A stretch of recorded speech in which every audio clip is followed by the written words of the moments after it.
बिस्मिल्लाहिर्रहमानिर्रहीम। आज का lecture Oxford think new syllabus mathematics 8 addition book 2 या D2 से लिया गया है। लेक्चर शुरू करने से पहले आपसे गुजारिश है कि इस वीडियो को लाइक करें और मेरे चैनल को सब्सक्राइब करें ताकि हर आने वाला लेक्चर आप तक पहुंच सके। आज का लेक्चर चैप्टर 3 लीनियर इनइक्वालिटी से लिया गया है। क्वेश्चन नंबर 5 का सी पार्ट है। अच्छा, यहां हमारे पास इनइक्वालिटी है जी 3x minus 4y greater then और इक्वल टू 8। अच्छा, तो पहला स्टेप क्या हमारा, हम इसका एसोसिएटेड इक्वेशन लिखेंगे। वो क्या हो जाएगी हमारे पास जी 3x minus 4y is equal to 8। इसको हम एसोसिएटेड इक्वेशन कहते हैं, एसोसिएटेड इक्वेशन। अच्छा, अब इस इक्वेशन की मदद से हम जो है वो एक्स वाई प्लेन के ऊपर जो है वो लाइन ड्रा करने के लिए दो पॉइंट्स जो है वो हम लेंगे। तो पहला पॉइंट हमारे पास क्या है, फॉर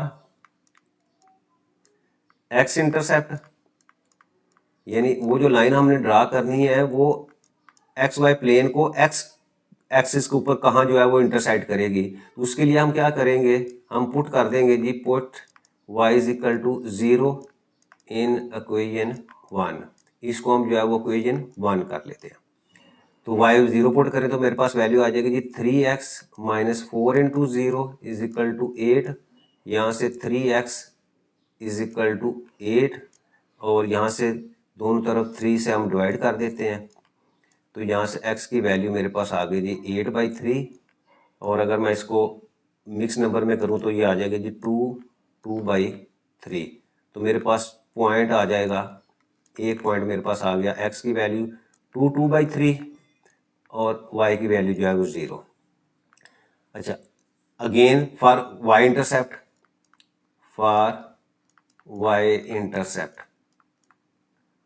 यानी वो लाइन जो है y एक्सिस को कहाँ इंटरसेक्ट करेगी, उसके लिए हम क्या करेंगे, put x is equal to 0 in equation 1। अब यहाँ x की वैल्यू 0 पुट कर दे तो हमारे पास आ जाएगी 3 into 0 minus 4y is equal to 8। और यहाँ से minus 4y is equal to 8 और यहाँ से minus Y is equal to 8/4। और इसको कैंसिल करेंगे तो हमारे पास y माइनस वाई की वैल्यू आ गई जी आपके पास 2। और यहाँ से अगर हम y की वैल्यू लें तो वो -2, दोनों तरफ जो है माइनस है। तो पॉइंट हमारे पास जो सेकंड पॉइंट है वो आ गया जी x की वैल्यू 0 है और y की वैल्यू जो है वो -2 है। अच्छा, अब हमारे पास जो है वो दो पॉइंट्स मिल गए। एक पॉइंट हमारे पास ये है और दूसरा हमारे पास पॉइंट ये है। अब इन दो पॉइंट्स की मदद से जो है वो हम एक्स वाई प्लेन के ऊपर जो है एक लाइन जो है वो ड्रा करते हैं। ये मेरे पास एक्स वाई प्लेन आ गई, ये आपका एक्स एक्सिस है, ये एक्स डैश होगा, इसी तरह ये आपका वाई है और नीचे जो है वो आपका Y dash.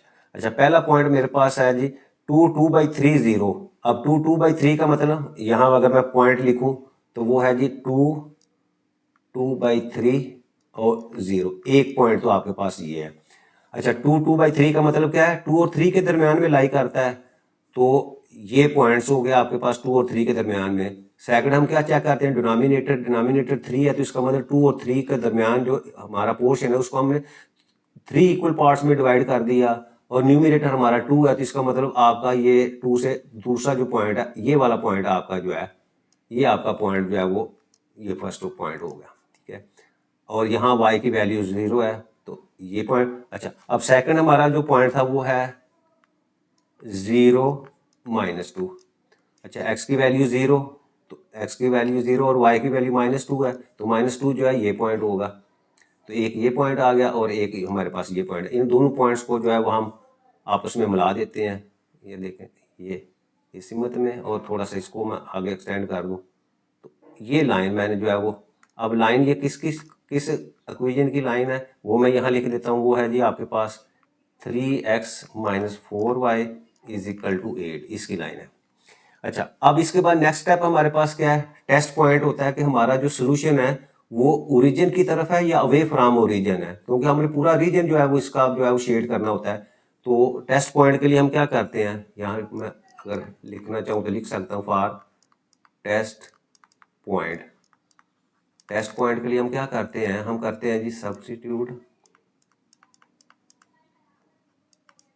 x is equal to 0 और y is equal to 0 in the original inequality expression, यानी जो इनइक्वालिटी इसने दी हुई है क्वेश्चन के अंदर, उसके अंदर हम x और y की वैल्यू जो है वो 0 पुट कर देते हैं। तो वो हमारे पास है इनइक्वालिटी है, वो है जी 3x minus 4y greater than equal to 8। यहाँ x की वैल्यू 0 पुट कर दो और y की वैल्यू भी 0 पुट कर दो, तो यहाँ से 0 ग्रेटर देन इक्वल टू 8। अच्छा, अब देखें ये कंडीशन ट्रू है, ये फॉल्स है। 0 जो है वो 8 से बड़ा तो नहीं हो सकता, इसका मतलब क्या हुआ, ये फॉल्स कंडीशन है। जब भी फॉल्स कंडीशन होगी तो इसका मतलब क्या हुआ, आपका जो सोल्यूशन रीजन होगा वो अवे फ्रॉम ओरिजिन होगा, तो इस सीमत में जो है वो आपका सोल्यूशन जो है वो लाई करेगा। अब हमारी जो कंडीशन आई है 0 ग्रेटर देन और इक्वल टू 8, ये फॉल्स है। और जब आपकी कंडीशन जो है वो फॉल्स हो जाती है टेस्ट पॉइंट में, तो उस सूरत में आपका जो सोल्यूशन रीजन होगा जिसको हमने शेड करना है वो अवे फ्रॉम ओरिजिन होगा।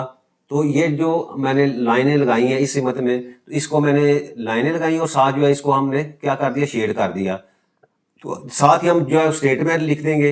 अच्छा, अब देखो हमारी इनक्वालिटी के अंदर जो है ग्रेटर देन और इक्वल टू का वर्ड जो है, तो जब ग्रेटर देन और इक्वल टू का वर्ड यूज होगा तो उस सूरत में क्या होगा कि आपका ये जो शेडेड पार्ट और आपकी ये जो बाउंड्री लाइन है ये भी आपके सोल्यूशन के अंदर जो है वो शामिल होगी। तो यहाँ मैंने एक स्टेटमेंट भी लिख दिया यहाँ कि hence shaded region along with the boundary line is the required solution of the inequality 3x minus 4y greater than or equal to 8।